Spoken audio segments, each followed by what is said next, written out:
ఈ పిల్లోడికి ఒక వింతైన రోగం ఉంటుంది. అతను ఫుడ్ గా అన్నం కాదు చెక్కని తింటాడు. చెక్క తింటేనే అతను బ్రతుకుతాడు.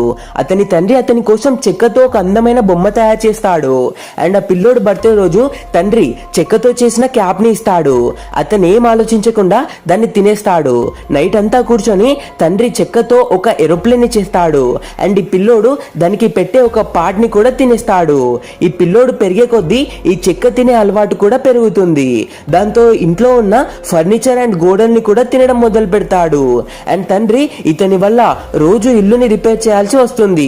అండ్ ఒక రోజు ఈ పిల్లోడు ఇంట్లో ఉండే మెయిన్ పిల్లర్ కే బొక్క పెడతాడు. దాంతో ఇల్లు కూలిపోతుంది. తండ్రి కొడుకుని కాపాడుకుంటాడు, కానీ ఇల్లు మొత్తం కూలిపోతుంది.